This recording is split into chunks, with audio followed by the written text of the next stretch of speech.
Hey everybody, Suze here from Revelation Quilts. I made this adorable little block from 2 charm packs of black and 2 charm packs of solids. You're not going to believe all of the layouts that I came up with, and the block is so easy. Choosing that layout is the hardest part of this whole process. Let's get started. So for this project, we're going to be using 4 charm packs. 2 of the charm packs called Rainbow Lane 5-Carat Gems by Wilmington. It just features a bunch of different colors, and it's got kind of a grid on the fabric that kind of gives it a burlap look, I want to say, but it's definitely high quality quilting cotton. And so that I have 2 charm packs of that. Oh, it looks like I got gypped on one of my charm packs there. There's a missing charm pack. Oh well, so I guess there's only 41 of those. And then the second charm pack pair we'll be using is the black. This is the Kona Cotton Black Color Story charm squares. There's 42 pieces in each charm pack, minus this rip-off one. So I guess there's only going to be 41 in here. I might have to find an alternate for that missing charm square. Anyway, I love little surprises like that. So we are going to be pairing these up, 1 charm square to 1 black. Each pairing will give us 2 blocks for this quilt. So let me show you how easy it is and how to make it. Let me go to the first step. So the first thing I'm going to do is I'm going to stack these charm packs on top of each other, my pairs, and these are stacked on top of each other right side up. And with the black, obviously it might not matter. There's a right and wrong side, but for this one it definitely does. So they get stacked right on top of each other, and then I'm going to line these up with lines on my cutting mat. You can either do it this way or you can mark your squares. So if I were to line them up on my cutting mat along squares, the cut I'm going to make is I'm going to put this side, the top of my charm squares, 2 inches in, and the bottom I'm going 3 inches in. So I will get a diagonal cut like this. Okay, and then I'm just going to cut them both. The key to this is that both charm squares have to be right side up. Okay, so there, I did that. Now the alternate version is that you can measure 2 inches in and give it a little mark there, and then at the bottom you can measure 3 inches in and give it a little mark there, and then draw a line and then cut along that line. This is faster for me, so this is the way I'm going to do it. Once I've got my pieces like that, I'm going to separate them like this, and I'm going to rearrange so that they look like this. And then very simply, I'm just going to take them to my machine, flip them over. Now when you sew these together 1/4 inch along that line, it helps to overlap the top just a little bit, not even 1/4 inch because it's not at that angle, just a tad. So you've got a little bit sticking out at the top like that, and a little bit sticking out of the black at the bottom. It's not super important that they match up perfectly because we're going to be trimming them down. But when I take these to the machine, I'm going to chain piece them 1/4 inch down this side. So let me go do that. So I've sewn 1/4 inch right down there, and then when you open it up, you are going to press everything to the dark side. So you will end up with 2 pieces that look like this. I just finger pressing this one. This one I actually pressed with an iron. So far so good. We're doing great. Now you're going to turn these to the side. They are still 5 inches this way, but they're shorter this way. So it's easy to know they're 5 inches. Once again, you are going to stack them on top of each other, lining them up with a line on your cutting mat down the side and the bottom. And you're going to again put them right side up, both of them, and you're going to stack them on top of each other. I'm going to stack it so the pink is on top of the black and the black is on top of the pink. So just like this, and I'm going to stack them on top. Nothing's going to match. There's no seams to match or anything like that. You're just going to stack them up the best you can so they're right on top of each other. And you're going to do the same thing that we did before. You're going to go 2 inches in at the top, 3 inches in at the bottom, and you're going to make another cut. It's so much easier to do this on your cutting mat. I'm going to make another cut like that. And then I'm going to, again, separate them. So now I've got a little wonky 4 patch like this. Ta-da. Now I'm going to sew these together the same exact way, except this time it's easier to sew them together.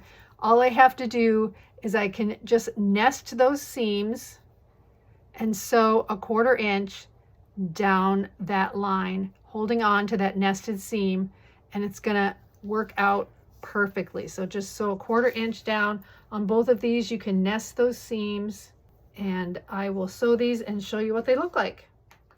And when you open them up, you get a lovely block that looks just like this.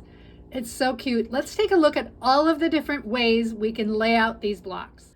So I realized when I got all my files together that I forgot to show you the squaring up bit, which is super easy. So let me just show you on a block that I've already squared up, but it's still very, very easy. So all you have to do is look at this center point on here and put your where your 2 inches line up on your grid. You just put that right in the center. And then you can kind of look at these lines and see how they square up along your block. And then what you'll do is just cut it down to 4 inches across the top and across the bottom. And then you'll swing the block around, keeping where your 2 inch lines meet right in the center. And then this time you can also line up your 4 inches along the sides and then cut across the side and the top again, and you will end up with a perfect little 4 inch block ready to go up on that design wall.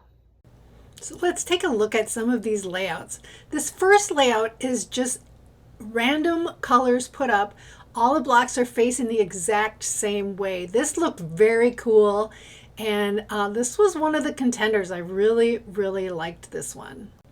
The next one is the same layout as far as color placement goes, but I twisted every other block 90 degrees, and so it created these black pinwheels in the middle, and I also really loved the look of this one. This one has an awesome rainbow effect, so I took all of the colors and put them in order of the colors of the rainbow, and this was very visually stunning. I just loved it. So hard to decide. So with the next one here, I kept all my black pinwheels, but I decided to arrange the color kind of in color blocks, so it gives a much more abstract swirling kind of effect, and I almost instantly fell in love with that. And then the final one is exactly the same color placement, but again, I turned all the blocks so they had the exact same orientation, and it gave a completely different look, and I also loved this one so much. Tell me in the comments which one you like the best. So this is the layout that I chose. Honestly, the hardest part about making this quilt was choosing which layout to use. I really just put all of the like color blocks together in so they kind of washed into each other, and I ended up really liking it. Also, it was way different than how I originally intended on doing the layout, but I ended up just really liking this one. In the Quilt Guild, I put all of the layouts, or 5 different layouts, out into the group, and everybody kind of voted on them, and it was honestly kind of all even, like the poll was, everybody just kind of picked all of them. So it was really, really hard to choose. Anyway, I ended up making 166 blocks for this. I only needed 165 to make the quilt. I ended up with an extra one, and I also made a mistake on one of them, so that that didn't help. Plus my charm packs were shorted by those mini strips that you saw at the beginning. There were 2 of them, so that didn't help things at all. One mistake I made, the one mistake I made, was that when I was cutting the second cut, where you put the 2 together and then make that second cut, I put them right sides together, which is our habit, right? So always remember that when you're stacking your blocks on top of each other, you need to have them both facing right sides up. Otherwise, the angle does not work. So just always be cognizant of that little tidbit. I'm definitely gonna make this quilt again for sure, but choosing another layout because I just really liked them all. I put a nice 5-inch black border around the whole edge to kind of put it all together, and I will end up putting a colorful binding on it once I get it quilted. With the 5-inch border, the quilt measures 47 wide by 61 inches long. I also tried it in a scrappy, just kind of to see what it looked like, and it really didn't have the same visual effect that it had with solid colors. So I highly recommend using high contrast, solid or solid reading colors.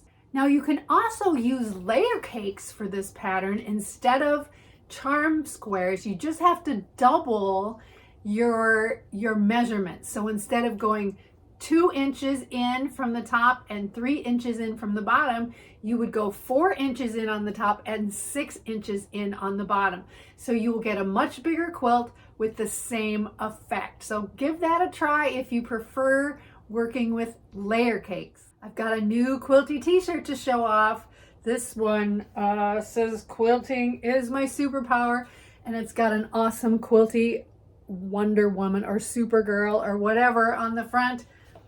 Also available in V-neck. These quilty t-shirts are so much fun, and it's hard not to just buy them all. So you can check out that link down in the description. I want to give a huge shout out to all of my members. They are amazing. They help keep me in fabric and keep these tutorials going, keep me inspired. So a big, huge thank you to all of them, and a shout out to all of my guild mates in the Revelation Quilts Guild on Facebook. If you're on Facebook, you can be a part of that. That link is also down in the description. If you want to watch more videos featuring charm packs, take a look at these right here. Thanks for watching, everybody. Bye-bye.